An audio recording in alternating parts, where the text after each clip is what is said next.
નમસ્કાર. આજે આપણે એમ્બેડેડ સી પ્રોગ્રામિંગની કેટલીક એવી સામાન્ય માન્યતાઓ વિશે વાત કરીશું જે સારા અને અનુભવી ડેવલપર્સને પણ કન્ફ્યુઝ કરી દેશે. તો ચાલો આ ગેરસમજોને દૂર કરીએ. તો સવાલ સીધો છે, એમ્બેડેડ સીના નિયમોને આપણે ખરેખર કેટલું ઊંડાણપૂર્વક સમજીએ છીએ?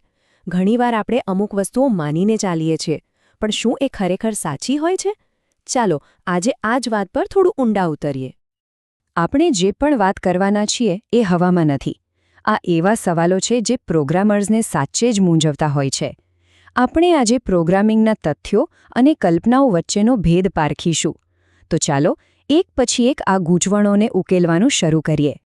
તો સૌથી પહેલાં આપણે વાત કરીશું કોર સી સિન્ટેક્સની, એટલે કે પ્રોગ્રામિંગના એ પાયાના નિયમો જે દેખાવમાં તો સાવ સીધા લાગે છે, પણ અંદર ઘણીવાર ઊંડી જટિલતાઓ છુપાયેલી હોય છે. ઓકે, તો પહેલો સવાલ. એવું કહેવાય છે કે એમ્બેડેડ સી પ્રોગ્રામમાં મેઇન ફંક્શન હોવું જરૂરી છે. શું આ વાત સાચી છે? મતલબ શું એના વગર ચાલે જ નહીં? અને આનો જવાબ છે હા, આ વાત એકદમ સાચી છે. મેઇન ફંક્શન વગર એમ્બેડેડ સી પ્રોગ્રામ શક્ય જ નથી. આ કોઈ ઓપ્શન નથી, આ એકદમ જરૂરી છે. પણ એવું કેમ? જુઓ, વાત એમ છે કે મેઇન ફંક્શન એ આપણા પ્રોગ્રામનો સ્ટાર્ટિંગ પોઈન્ટ છે. જ્યારે પણ કોઈ માઇક્રો કંટ્રોલર ચાલુ થાય ત્યારે પહેલાં થોડો સ્ટાર્ટઅપ કોડ રન કરે છે, અને એ કોડનું છેલ્લું કામ હોય છે મેઇનને બોલાવવાનું. જો મેઇન જ ન હોય તો પ્રોગ્રામને ખબર જ ક્યાંથી પડશે કે હવે શું કરવાનું છે? એ તો આપણા કોડનું એન્જિન છે, જ્યાંથી બધું શરૂ થાય છે. ચાલો હવે બીજી એક રસપ્રદ વાત પર આવીએ. આ સિન્ટેક્સ જુઓ, ફોર : દેખાવમાં થોડું અજીબ છે નહીં? પણ સવાલ એ છે કે શું આનાથી ખરેખર એક અનંત લૂપ બને છે? અને જવાબ છે હા, બિલકુલ. આ પણ એકદમ સાચી વાત છે. દેખાવમાં ભલે વિચિત્ર હોય, પણ આ એમ્બેડેડ સિસ્ટમ્સમાં અનંત લૂપ બનાવવાની એક બહુ જ કોમન રીત છે. તો સવાલ એ છે કે આ કામ કઈ રીતે કરે છે? સાવ સિમ્પલ છે. ફોર લૂપમાં જે 3 ભાગ હોય છે, ઇનિશિયલાઇઝેશન, કન્ડિશન અને ઇન્ક્રીમેન્ટ, એ ત્રણેય અહીં ખાલી છે. અને જો લૂપને પૂરું થવા માટે કોઈ કન્ડિશન જ ન હોય તો એ ક્યારેય અટકશે નહીં.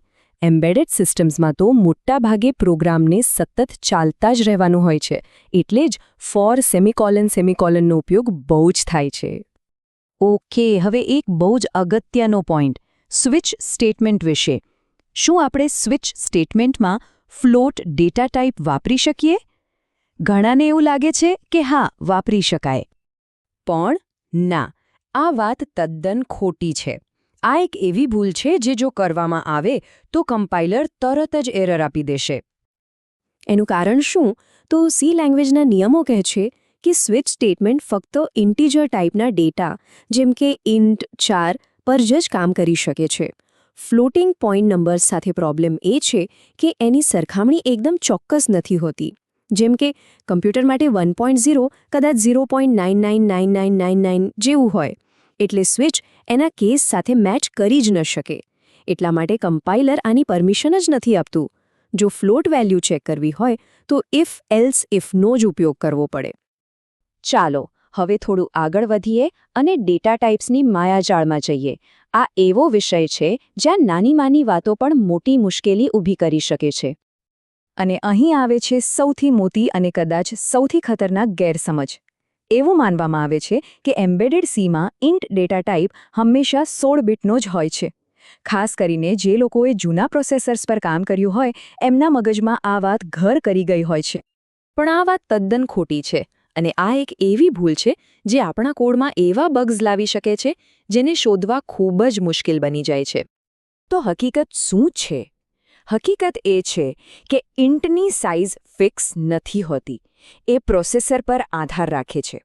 જેમ કે અહીં જોઈ શકાય છે, કોઈ 8 બીટ કે 16 બીટ પ્રોસેસર પર ઇન્ટ સામાન્ય રીતે 16 બીટનો હોય છે. પણ એ જ ઇન્ટ કોઈ 32 બીટ આર્મ પ્રોસેસર પર 32 બીટનો બની જાય છે. સીના નિયમોમાં આને ઇમ્પ્લિમેન્ટેશન ડિફાઇન્ડ કહેવાય છે, જેનો સીધો મતલબ એ છે કે એની સાઇઝ કમ્પાઇલર અને પ્રોસેસર નક્કી કરશે. આ એવું છે કે કોઈ પૂછે કે એક ગ્લાસમાં કેટલું પાણી આવે, તો જવાબ એના પર આધાર રાખે છે કે ગ્લાસ નાનો છે કે મોટો. બસ ઇન્ટનું પણ એવું જ છે.